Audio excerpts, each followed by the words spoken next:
तो चलिए दोस्तों शुरू करते हैं। Okay, let's start. मेरे चैनल का नाम है इजी इंग्लिश और आज हम लेते हैं क्लास नंबर 2।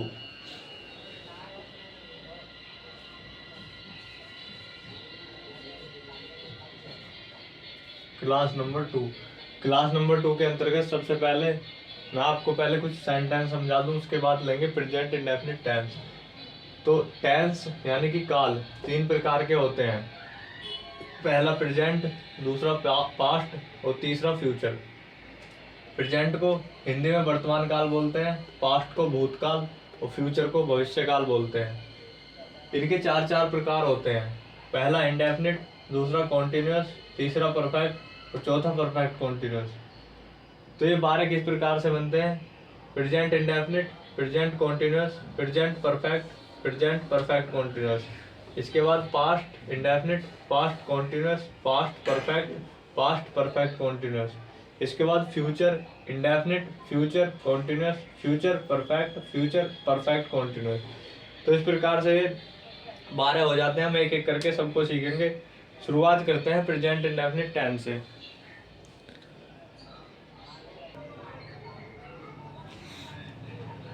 तो दोस्तों टॉपिक लेते हैं present indefinite tense. Present indefinite tense को हिंदी में बोलते हैं वर्तमान अनिश्चित काल। इसकी आइडेंटिटी देखते हैं। आइडेंटिटी है वाक्य के अंत में ता है, ती है, ते है आदि शब्द आते हैं।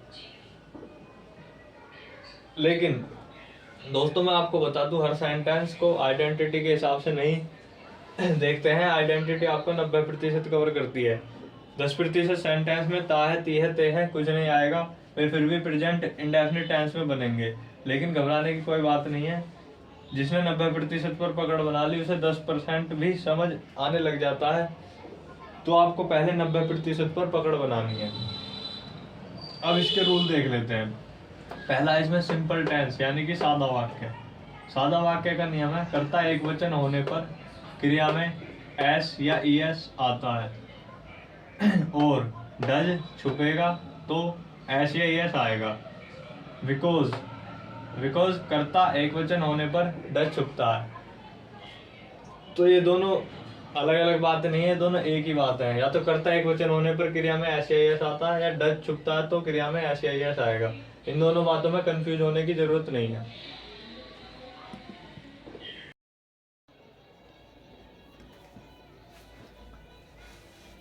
तो चलिए दोस्तों इसका रूल नंबर 2 देखते हैं। जैसा मैंने पहले आपको रूल नंबर 1 बताया था, अब देखते हैं इसका रूल नंबर 2। रूल नंबर 2 है कर्ता बहुवचन होने पर क्रिया की फर्स्ट फॉर्म आएगी, यानी कि नो चेंज। कर्ता बहुवचन होने पर क्रिया की फर्स्ट फॉर्म आती है और वाक्य में कोई चेंज नहीं होता।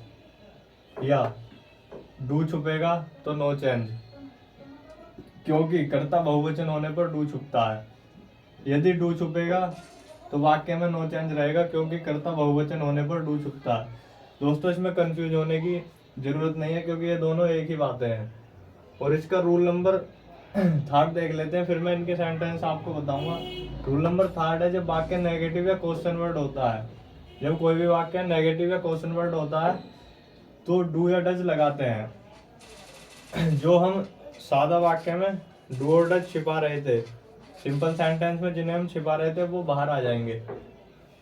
नेगेटिव और क्वेश्चन वर्ड में वो बाहर आ जाते हैं। जैसे एक वचन के लिए डज का प्रयोग करेंगे, बहुवचन के लिए डू का प्रयोग करेंगे। तो अब सिंपल टेंस लेते हैं पहले।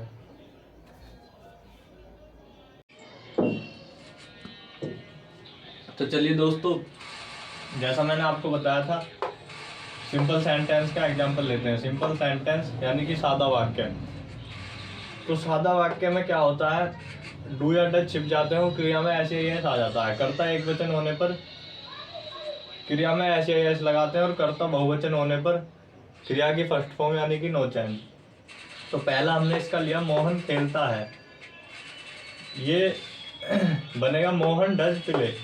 लेकिन सादा वाक्य होने की वजह से डज छिप जाएगा और क्रिया में ऐसे ही एस आ जाएगा, यानी कि ये बन जाएगा मोहन प्लेज। इसका सेकंड हमने लिया मैं खेलता हूँ, ये बनेगा आई डू प्ले। लेकिन सादा वाक्य होने की वजह से डू छिप जाएगा और क्रिया की फर्स्ट फॉर्म आ जाएगी, यानी कि प्ले। तो ये बनेगा आई प्ले। अब इसका सेकंड लेते हैं नेगेटिव। नेगेटिव होने में जो हम सिंपल सेंटेंस में डू और डज छिपा रहे थे, नेगेटिव वाक्य में वो डू और डज बाहर आ जाते हैं। अब देखते हैं किस तरीके से बाहर आते हैं। इसका पहला हमने लिया मोहन नहीं खेलता है, तो ये बनेगा मोहन डज नॉट प्ले या मोहन डजंट प्ले। जैसे दोनों ही ठीक है, जैसा आपका दिल करे ऐसे बना लेना।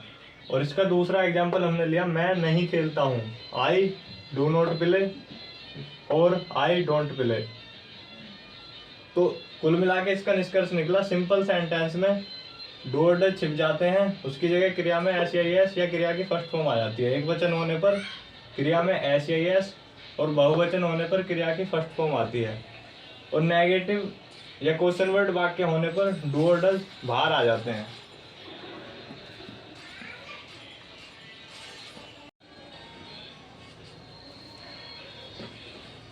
तो चलिए दोस्तों, इसका तीसरा हमने लिया क्वेश्चन वर्ड। क्वेश्चन वर्ड में पहला एग्जांपल लिया, क्या मोहन सोता है, डज मोहन स्लीप। जैसा कि मैंने आपको दोस्तों पिछली क्लास में बताया था, जिस वाक्य के शुरू में क्या आता है उसमें मैन वर्ड प्रारंभ में आ जाता है। जैसे इसमें मैन वर्ड शुरू में आया है, इसका फॉर्मूला बनेगा man word plus subject plus action. या जिस वाक्य का जवाब हम हाँ या ना में दे सकते हैं, जैसे क्या मोहन सोता है, इसका जवाब हम हाँ या ना में दे सकते हैं, तो इसमें मैन वर्ड स्टार्टिंग में आ जाएगा। इसी का सेकंड एग्जांपल हमने लिया, मोहन कब सोता है। जिस वाक्य के बीच में क्वेश्चन वर्ड आता है, जैसे इसके बीच में कब क्वेश्चन वर्ड आया है, तो मैन वर्ड से पहले आ जाता है क्वेश्चन वर्ड। जैसे यहाँ पे मैन वर्ड है डज, डज से पहले क्वेश्चन वर्ड आया वैन, तो ये बनेगा वैन डज मोहन स्लीप। इसका फॉर्मूला बनेगा question word plus man word plus subject plus action. तो ये क्वेश्चन वर्ड के दो एग्जांपल हैं दोस्तों। इसके आगे चारों का एक एक एग्जांपल ले लेते हैं।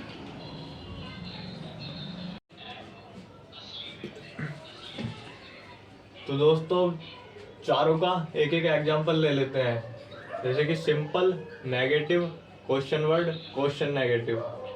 तो पहला एग्जांपल सिंपल का है, दूसरा नेगेटिव, तीसरा क्वेश्चन वर्ड और चौथा क्वेश्चन नेगेटिव। तो पहला एग्जांपल हमने लिया, सीता खेलती है, सीता प्लेज।